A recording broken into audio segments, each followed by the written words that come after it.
niyo mpamvu umuntu wabaye mu Mana akaririmba indirimbo ngo umwami Yesu ankunda ndamahoro, agataha akinywera amazi akaryama, ashobora gusa neza ndetse n'umubiri we ukagaragara neza kuruta wa wundi uba muri ya mafuti yose kandi abayeho ubuzima twita bwiza. Ubwo twita bwiza bivuze ko rero kurama narindi gusobanura gusa aka kajambo Mose yavuze. Aka kajambo akangaka Mose yavuze ngo iminsi yacu ni imyaka 70, ariko twarushaho kugira intege ikaba 80. Iba 80 kuri condition, ntabwo ari buri muntu wese. Kandi nimvuga 80 ni ikigero, ishobora no kurenga ikagera muri 90, ariko ntabwo ari ibya buri wese. Ni ibintu umuntu aba yarateguye, ni ibintu umuntu yitegura, si impanuka iba. Oya, si impanuka kabisa. Cyakora kuko Imana ari inyembabazi, kubw'umugambi uri special igufiteho, ushobora kuba utarigeze wita ku mubiri, Imana mu bumana bwayo ikawongerera igihe bitewe na mission ufite muri iyi si. Ariko rero ayo ni amahirwe y'inyamanza atagirwa n'izindi nyoni. Ayo ni amahirwe y'inyamanza atagirwa n'izindi nyoni. Ndavuga ko mu bantu 100 ayo mahirwe afitwe n'umuntu umwe. Ni umuntu umwe yafite. Wuko Imana ishobora kuba yamwongera igihe cyo kubaho kugira ngo asohoze cyangwa se akore mission afite muri ubu buzima. Habaho abantu Imana itegura igihe kirekire, ikabahamagara bakabanza kugorana, kuko Imana ntiguhata, iraguhendahenda ikagutereta ikagushyira uku, ikagutumaho abantu kigira nabi, bugacya ikagutumaho iminsi ikaguhonda. Buri hari abafunga mutwe nayo barayinanira rimwe na rimwe. Imana igaca mu nzira zose kugira ngo nibura ishyikire umutima wawe. Iyo rero wemeye ukemera kugendana na Yesu, hari igihe wemera izuba rirenze, nimvuga rirenze nyine iminsi igiye, imyaka igiye, ikaguhamagara. Hari ibintu wakabaye warakoze nko mu myaka 10 ishize, ariko ukatangira kubikora ubwo ngubwo. None Imana igatangira kugutegura kuzavamo umukozi, kuzavamo umuntu ushobora gukora ibintu runaka mu mugambi wayo. Icyo gihe rero bifata imyaka. Icyo gihe Imana iguha, iyo wemeye kugendana nayo umunsi ku munsi, iguha imbaraga. Hari ukuntu umubiri wawe iwuha ubundi buzima, ikatangira ikagushyiraho ubudahangarwa, umubiri wawe ikaburinda ibintu, indwara, ibintu nk'ibyo ngibyo, ikagenda muri make igatangira kwita ku buzima bwawe mu buryo bw'umwuka no mu buryo bw'umubiri, ikakubaka mu buryo bw'umwuka no mu buryo bw'umubiri. Ababizi barabizi, ariko uze kuza kubimbwira muri comment niba nawe uri umwe mu bantu wigeze nko kuryama ukarota marayika akuzaniye inkingo, akagukingira, akagutera inshinge. Niba yarigeze agukiza indwara mu nzozi uryamye usinziriye, akaza akagukingira indwara cyangwa se akaguha nk'umuti uvura indwara runaka, akaba yanabikubwira. Nzi abantu byagiye bibaho kandi mu buryo bwa nyabwo, bifatika, bagakira indwara bari bafite mu buzima busanzwe. Ikindi akabaha inkingo, akabakingira indwara runaka bashobora kuba bazi cyangwa se batazi. Ibyo ni mu bwiru bw'Imana, kuko uyu mubiri niyo yawuremye, iyishatse iwitaho bitewe n'icyo ugomba gukora. Ndasubiramo, narabivuze, nta muntu uri special ubaho, ariko habaho umugambi uri special ku buzima bw'umuntu. Rero Imana iri kugutegura, igucisha muri ibyo byose, hanyuma kugira ngo ugendane nayo. Mboneraho kuvuga iki kintu, abapantekote benshi ntabwo bita ku mubiri, ariko mu kuri amasezerano yose bizera ko Imana azasohora kuri uyu mubiri. Amasezerano yose y'Imana azasohora kuri uyu mubiri, biba ari na byiza ko uyu mubiri umuntu awitaho akawitaho, akagira uburyo awitaho, akagira disipurine yo kwita ku mubiri, kubera ko iyo utawitayeho wowe ukwitaho, igihe kiragera ukakwitaho. Nuko bimeze, nuko byubatse. Rero umwanditsi yamanutse aravuga ngo nyamara ibyiratwa byayo, ya minsi cyangwa ya myaka, ni imiruho n'umubabaro, kuko ishira vuba natwe tukaba tugurutse. Murongo wa 12 ni wo nashimye kandi nawukunze cyane. Hananditse ngo utwigishe kubara iminsi yacu uburyo butuma dutunga umutima w'ubwenge. Utwigishe kubara iminsi yacu uburyo butuma dutunga umutima w'ubwenge. Turi mu gihe, turi mu minsi y'ubugoryi, turi mu gihe cy'ubupfapfa, turi mu minsi cyangwa turi mu gihe. Abantu bose bavutse muri iki kinyejana barabizi. Twavutse mu kinyejana cya information, ahantu ibintu birandagaye ahantu hose. Iyi monde ya digital, iyi monde irimo amakuru menshi.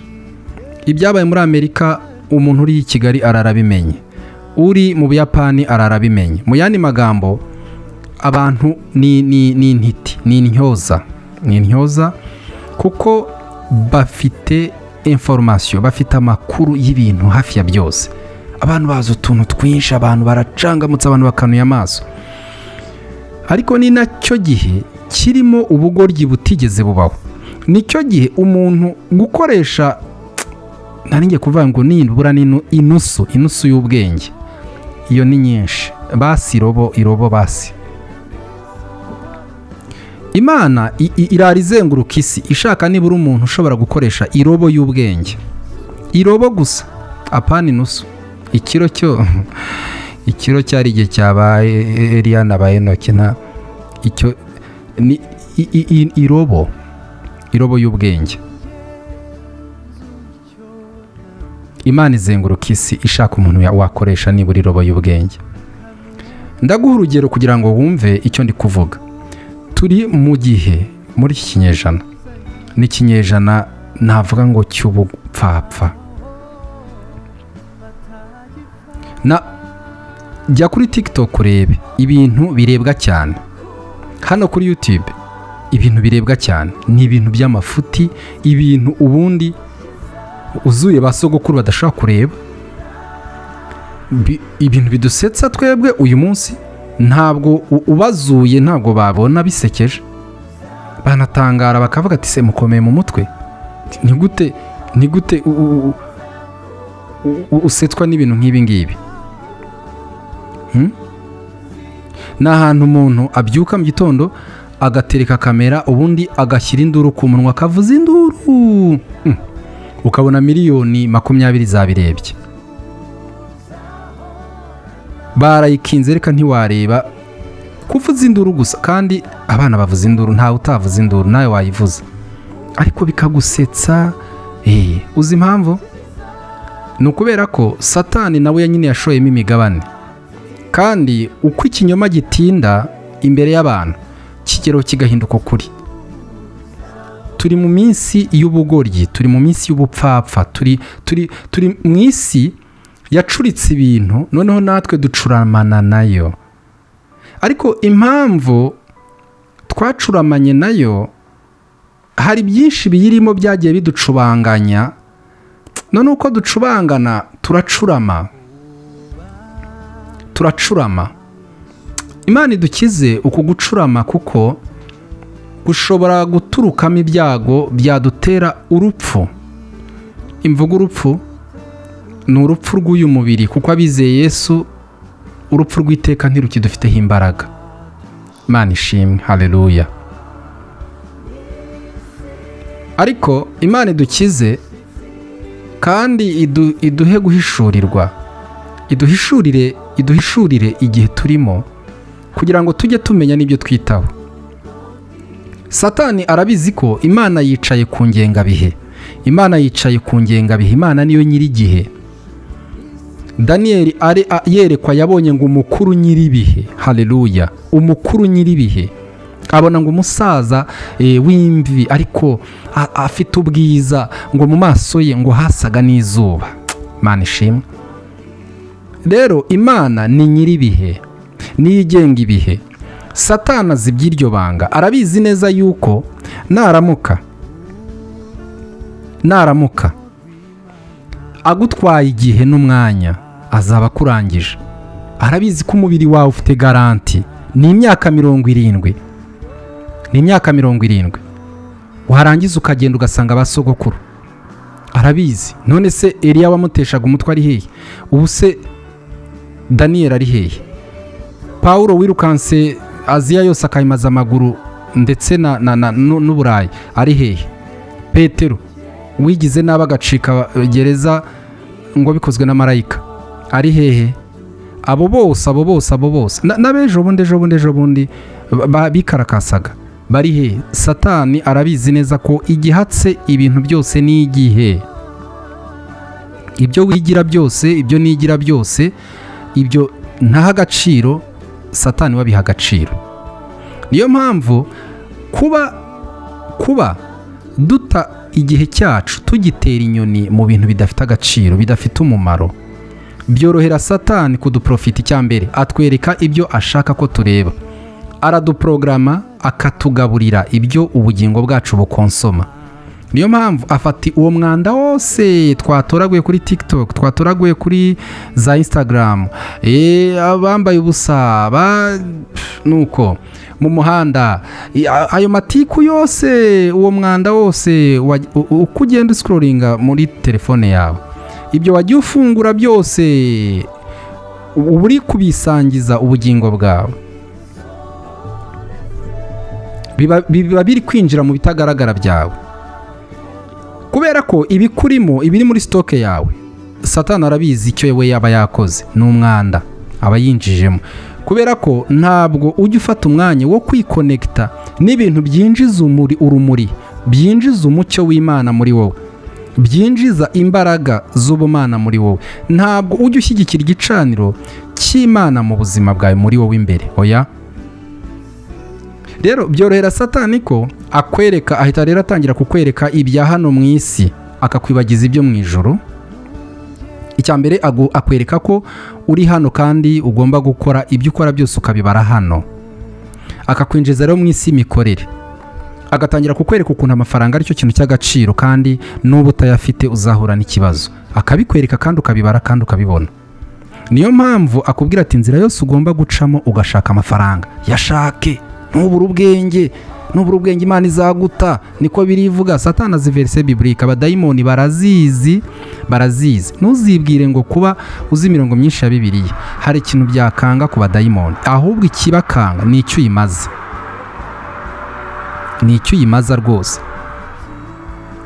Satani niyo mpamvu mvuge urusengero, reka mbe nduretse, wagira ngo ni ibyampanzeho, reka mbe nduretse kuko nzarugarukaho ndufitiye akagoroba kuvuga ibiri kubera mu rusengero, imigabane Satani yashoye mu rusengero, ukuntu rwose yaduteye ikinya kirimo ibitotsi, akadusinziriza kandi tukirwa turirima ngo ndavuga ibitangaza, ni amahoro, nyamara dusa naho turi gukora ibinyuranye n'ibyo umwami wacu ashaka. Iyo rero amaze kugushyiraho pressure yo gushaka amafaranga, icyo gihe akwambura urukundo muri wowe, itabaza ryo gukunda nk'umuntu waremwe n'Imana, uri mu ishusho y'Imana. Uba ukwiriye kubaho ufite ibintu bibiri, uba ugomba kuba ufite urukundo muri wowe ndetse n'imbabazi. Icyambere rero abanza kuzimya n'ibyo ngibyo, urukundo. Kandi Bibiliya iravuga ngo urukundo rwa benshi, twarabibonye. Ubutumwa bwiza bwa Yesu Kristo bwanditswe na Matayo igice cya 24, Yesu yavuze ibizaba mu minsi y'imperuka, cyangwa se mu mperuka y'ibihe.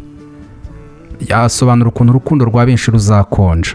Nicyo gihe rero turimo, n'ahantu ibintu biruta abantu. Urugero rworoshye ni uko uzarebe, tujya kureba umuntu yashize mu mwuka, ariko kumugeraho mbere y'uko anarwara biba ari imyaka 2 ishize. Yaba arwaye, iyo twamuhamagaye kuri video call, kuri WhatsApp, nibyo biba bihagije kandi koko. Noneho rero icyo gihe ntabwo tukireka ipera, nibura icyo gihe cyo kwihugiraho ngo basi twihugireho ariko duhaganye na Kristo, wapi, ahubwo twihugiraho dufite ibindi biduhugije, bya bindi nyine twaturimo Satani yagiye atushakira, kuko buri muntu wese aba afite utugozi yamuboneye tumuzirika. Tumeze gutesesha akagozi k'amafuti, televiziyo, ako kakaba akagozi, telefone wiguriye kakaba akagozi, n'ibisa n'ibyo ngibyo, n'ibisa n'ibyo. Abandi akakuzirikira mu ruziga rw'akazi n'iby'iwawe mu rugo ku kazi, mu rugo ku kazi, n'ibyo ntatumurenga aho ngaho. Nubwo utajya mu kabari nk'abandi, nubwo utajya kuri stade ngo ufane umupira, ukabona ko abafana umupira bataye umutwe, ariko burya nawe ntacyo barushije kinini, kubera ko uriya we aziritswe n'akagozi kitwa umupira, ariko nawe hari ibindi bikuziritse. Satani rero we, kubera ko azi ko imyaka yacu ari mike cyane, ntacyo biba bimutwaye, habe na gito, ntacyo biba bimutwaye, kubera ko aba abizi neza ko igihe cyawe, Salomo yaravuze ngo umuntu ni nk'iki, ko ari nk'uburabyo burabya mu gitondo bukuma nimugoroba bugatomoka. Nibyo Mose avuze aha ngaha ngo iminsi yacu ibiyirimo ibyiratwa byayo ni imiruho n'umubabaro. Ikintu cya mbere Kristo yakoze ajya ku musaraba kwari ukudukuraho uburetwa n'umuruho, akadushyira mu kiruhuko, mu isabato ya yindi bene data badive barindagiriyemo. Ntabwo mbacireho urubanza, ibyo ndi kuvuga ntibyanditsemo hano, kuko hari uko Bibiliya ivuga isabato, hari n'uko bene data bayivuga. Ni ibintu bibiri rero bitandukanye. Sindi kwataka abadive, ndataka gusa teoloji bizera. Yesu yari yadukuyeho uburetwa n'umutwaro ku bitugu, ariko iminsi, icyo Satani akoresha iminsi, atwikoreza umutwaro kandi uhoraho. Yarangiza uyu muruho w'ubuzima tugendana wo kwicungura kugira ngo tubeho, hanyuma akawugerekaho rero umubabaro, kubera ko urabizi neza ko ubuzima busigaye buhenze, ubuzima buragoye. Iteka ibyo ushaka kugira ngo ubeho, amafaranga yo kukubeshaho, ayo kwivuza warwaye, ubwo n'ubwishingizi, aho uba ugaba hatahagira, uba ugomba kurwana no kuhishyura, imodoka ugendamo yahindutse amaguru kandi n'ibyo ko kukorera kure ntiwaba utayifite, nuko nayo iranywa, ubwo amashuri y'abana, utu tuntu twose ugasanga urabazwa ibiruta iby'amaboko yawe yaguha. Umutima wawe ukajya urara unaganitse mu kirere wibaza ngo ejo nzakura hehe amafaranga yo kugira ngo nkore ibi n'ibi. Ugasanga umutima wawe urahangayitse. Amabara atatu y'abantu bahangayitse kandi bahangayikishijwe n'ibintu bitari bimwe. Hari uwo birukanye ku kazi, bwakeye mu gitondo nta kosa yakoze, bamugabanya mu bakozi, ikigo yakoreraga kiravuga ngo twagabanyije abakozi kandi nawe uri kuri lisite y'abagenda, mugiye muri 20. Ufite kredi, ntufite uko uyishyura, ntuzi ukuri bubigenze, ufite umuryango wagaburiraga, umukoresha wawe ibyo ntakeneye kubitekereza kuko turi mu isi y'inyungu, arabona utagitanga umusaruro we yifuza, hanyuma rero arakohereje nyine uratashye. Agahinda k'uwo muntu no guhagarika umutima biragoye, uretse Imana yonyine gusa yamuha gusengera hejuru y'ako gahinda n'uwo mubabaro no guhagarika umutima, ubundi biragoye. Tekereza agahinda k'umugore ufite umugabo, bafite byose, babayeho ubuzima bwiza, ariko umugabo yamunaniye. Umugabo ari indaya y'umugabo, asambanya umuhisi n'umugenzi, agasambanya umukozi atunze mu nzu. Uratekereza agahinda k'uwo mubyeyi. ese iyo asenga aribaza ati nahinzi ko nshatse umugabo, kumbe nashatse umusazi ntabizi.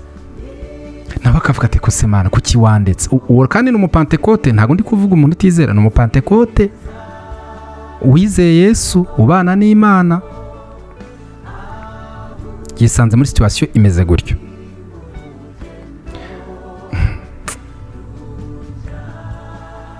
Reka mvuge pastor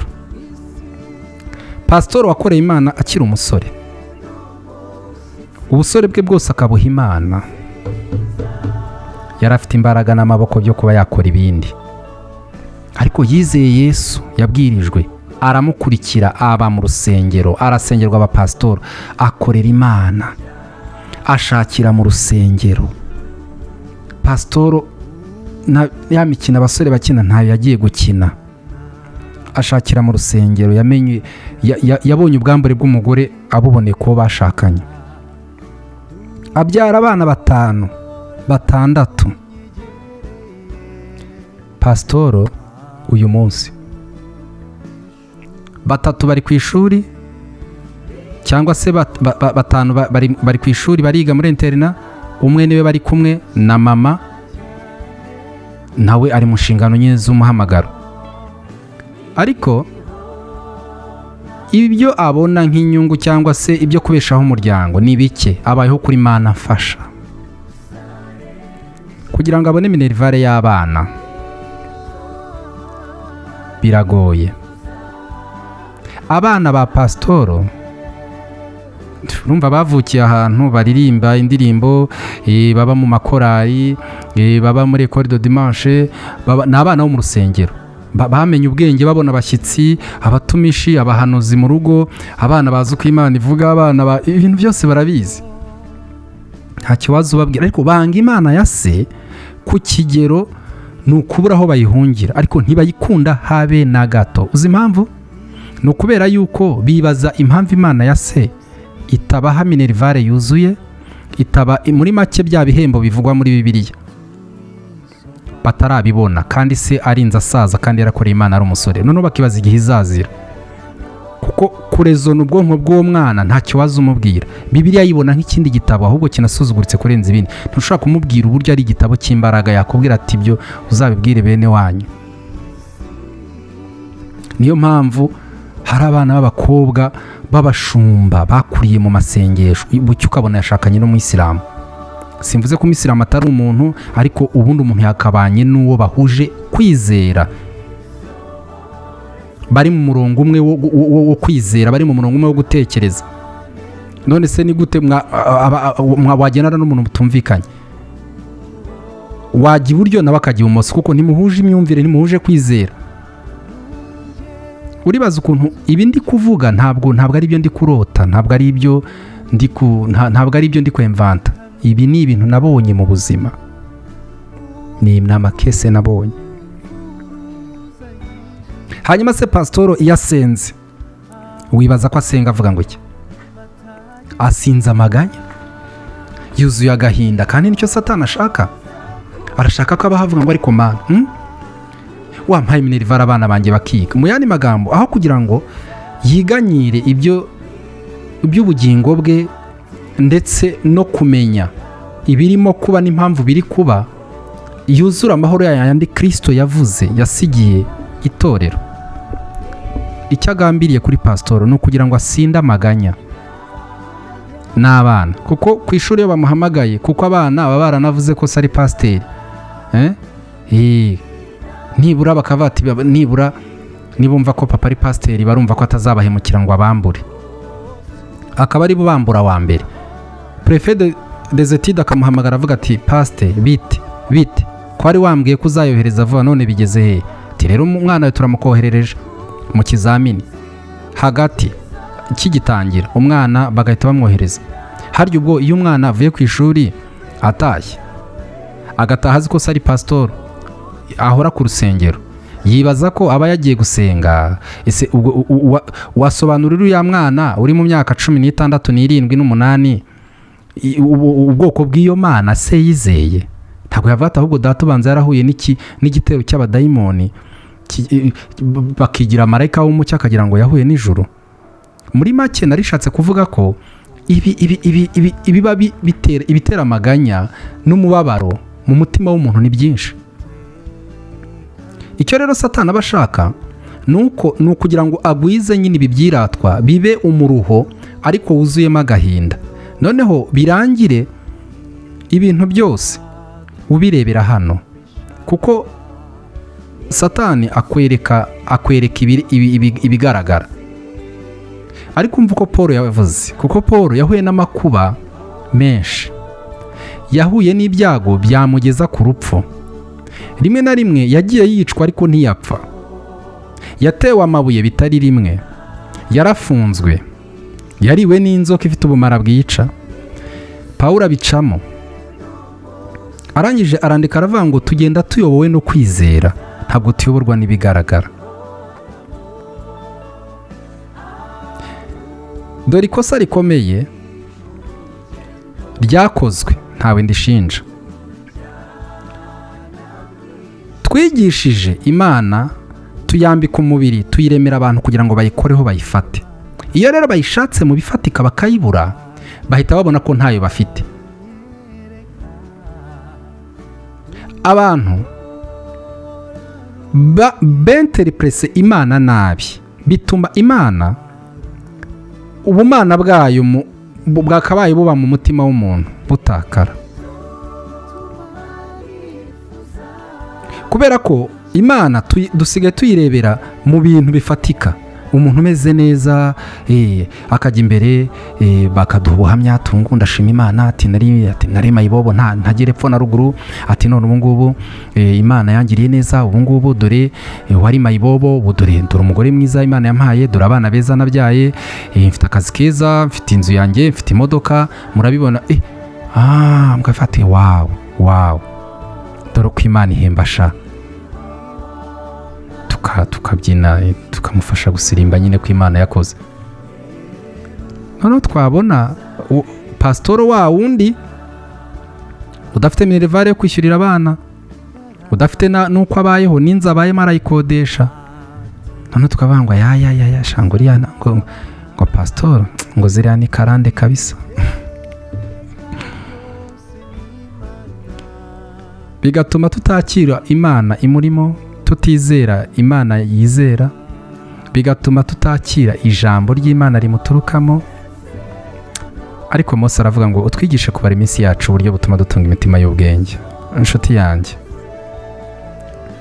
nubwo wihaye kuyoborwa n'ibigaragara, ariko ibigaragara ni iby'igihe gito, ariko ibitagaragara ni iby'iteka ryose. Ndashaka kukubwira ko aho unanirirwa mu buzima niho mu ibanga ry'icyo waruhiraga. Aho ugera ukananirwa, ukabona imbere ntihahari, inyuma naho haragoye gusubirayo, ukaba mu cyeragati, ukaba mu kirere nawe utasobanura, ukananirwa gukomeza kwizera Imana. Yesu ntigeze aguciraho iteka kubw'intege nke zawe n'ukuri. Yakwemeye ukuri, hanyuma aragukiza, agusaba gusa gutera intambwe aho ayikuye, gutera ikirenge mu cye. Ariko ibya none bitumye unanirwa, usinza amaganya, wuzuye umubabaro. Mose aravuga ngo twigishe kubara iminsi yacu uburyo butuma dutunga imitima y'ubwenge. Dore uburyo bwa mbere ukwiriye gutunga umutima w'ubwenge ni ukwiga kureka ipera igihe cyawe, kuko ufite igihe gito cyo kubaho. Sinzi impamvu iyo userebura anniversaire uba ari imyaka umaze. Ntabwo uba ukwiriye kubara imyaka umaze, uba ukwiriye gutekereza ku gihe usigaje. Ubundi niryo banga, ni naho iriya fete cyangwa se uriya munsi mukuru, iriya sabukuru buri kwizihiza, ikintu cyakuremamo imbaraga n'ubushobozi butuma ukora ibintu bikomeye, si ugutekereza imyaka umaze. Oya da, kuko gusaza hari ibiti bishaje kukurusha, hari n'inyamaswa zikura zikagira imyaka myinshi nk'ibikona, utunyamasyo gashobora kugira imyaka myinshi kakakuruta. Inzovu ishobora kugira imyaka, urusha no gusanga na sogokuruza wawe hari inzovu ifite nk'imyaka nk'ijana cyangwa simbizi. Ibyo byo aho ndifashe kuko ndarigaruye iryo jambo kuko sinzi niba inzovu igira imyaka 150 ariko nzi ko zirama imyaka myinshi, ushobora kugira imyaka 70, ushobora no kurenga.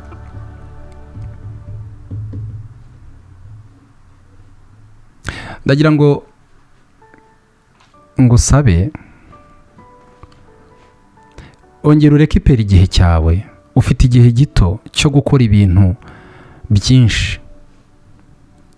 Nubwo wumva uri umuntu usanzwe, ariko hari umugambi udasanzwe uri ku buzima bwawe, hari umuhamagaro udasanzwe uri ku buzima bwawe, hari imbaraga ziryamye muri wowe zidasanzwe zikwiriye gukora mu bihe bigoye, kuko abantu ba none bakubiswe n'inkuba. Imana ikeneye guhinduka umugangahuzi, wowe ukabagangahura. Imana ikeneye ko wiga kuvuga ururimi rw'ijuru kugira ngo ubashe gukiza abantu uburozi bwaturutse mu burozi bwaturutse mu byitwa amahame y'isi, mu ndangagaciro z'isi, byabatamitse kwanga Imana no kwikunda no kudakunda babo no kwiyemera, kwikakaza, igomwa, ibintu byose bya bindi Paul yavuze ngo abantu bo mu minsi imperuka ngo bazaba bikunda badakunda babo, bakunda impiya. Abantu turi gukunda impiya, amafaranga usanga abantu inshuro bavuga amafaranga na Satani, abo bantu, ibyo bintu bibiri, Satani n'amafaranga, kandi koko bifite aho bihuri ibyo byombi, biruta inshuro bavuga ibindi bita ko bakunda, bibeshya ko bakunda. Turi mu gihe kigoye kandi kiruhije umugenzi. Mose aravuga ngo twigishe kubara iminsi yacu uburyo butuma dutunga imitima y'ubwenge. Icyampa Imana ikaguha gutunga umutima w'ubwenge, icyampa Imana ikaguha kureka ipera igihe cyawe. Icyagiye ntabwo kigaruka, nta kibazo. Emera ibyakubayeho, uragize Imana ibiri imbere. Fatirana umwanya ufite, fatirana igihe usigaranye, wongere ukigarure, ugifuhire. Nurangiza wige kugikoresha ibyiza gusa, wige gukora ibintu bigufitiye umumaro, wige kubaho nk'umuntu uri kuraga. Basogokuru bari abanyabwenge, nta n'umwe urupfu rwatunguraga. Sinzi ibintu byo gutungurwa n'urupfu aho sinzi umwuka wabizanye. Basogokuru batatungurwaga n'urupfu, oyada, kandi baragiraga umwanya wo kuraga, bakavuga ngo agahamagara abana be akabaraga, kubaraga akabaha imitungo ye akayibagabanya, akabati bana banjye ntimuzapfa ubusa, ntimuzarwane, imfura yanjye uzatware inzu, nguhaye inka, nguhaye, akagenda bagabanya ubutaka, kandi ku kigero buri muntu wese anyurwa n'ibyo se amuhaye. Bari abanyabwenge kandi ntibizeraga Yesu, ariko we wizera Yesu, ariko bisa naho nta bwenge ufite. Uravuga ngo ntabwo ngututse, ndagutuka se ndiretse. Erega twese turi mu kinyejana cya 21, gisigaje imyaka mike rwose kikarangira, kandi benshi ntituzabona igitondo cy'ikinyejana cya 22. Dusigaranye imyaka 74 iki kinyejana kikarangira. Muri iyo 74 niho dufitemo gukora ibyo tugomba gukora, iby'Imana ishaka dukora byose, ibyiza bya bindi byose turota kubona, bya bindi byose zanzozi dufite, iby'Imana yatwemereye n'ibyo twiyongereraho itatwemereye cyangwa se tutigeze twumva mu kanwa k'abahanuzi, ariko dufite, tugendana mu nzozi, mu mutima wacu tugendana, byose biri muri iyo myaka. Kandi nabwo ntabwo tuzayikonsoma yose. Ubwo ndavuga ku bantu nyine bumaze kugoroba, ku bantu imyaka yinjiye muri 30. Ntabwo ugifite igihe cyo gutera inyoni, inshuti yanjye. Igihe cyarakugendajya, ahubwo gusa nuko utarabimenya. Ntabwo wabimenya, ariko igihe cyaragushiranye. Uburyo bwa mbere Mwuka Wera yakwigisha gutunga umutima w'ubwenge ni ukureka ipera igihe cyawe, ukareka guta igihe mu bintu bitafite umumaro, ukareka guta igihe kuri social media, ukemvestisa igihe cyawe mu bintu bikubaka, bikugirira umumaro, bikungura mu mwuka ndetse no mu mubiri, ukabyaza igihe umusaruro. Kuko buriya abantu bose aho baba bakagera, abitwa abanyabwenge, aba bantu tubona bakomeye bageze ku bintu, ni ikintu kimwe cyonyine bashoyeho imbaraga zabo, ni ukukoresha igihe cyabo neza. nta kindi, nta yindi tekinike, nta bundi bwenge, nta zindi mbaraga, no, ni ikintu kimwe. Bize gufata igihe, bemvestisa imbaraga zabo mu gihe bafite, bakoresha neza igihe. Umunyabwenge iyo arera abana be nta kindi, abigisha gukoresha neza igihe, abatamika disipurine ituma bakoresha neza igihe, nta kindi.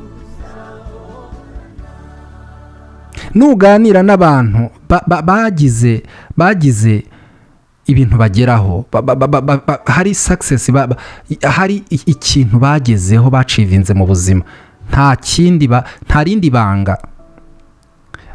Usanga n'ubundi azenguruka mu magambo yo kuvuga gusa ko hari ibintu yashyizeho, hari inzozi yari afite, hari ibintu yashyizeho umutima, mu yandi magambo ugasanga yari afite addiction yo kuba muri icyo kintu.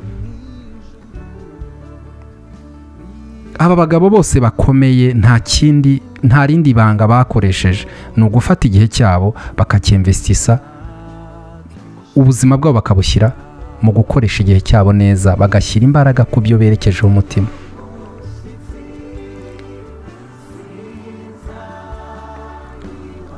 Uretse abapantekote, abantu bizeye Yesu nibo bonyine bafite igihe cyo gutera inyoni, kandi bakabona n'icyo basagurira Imana bizera.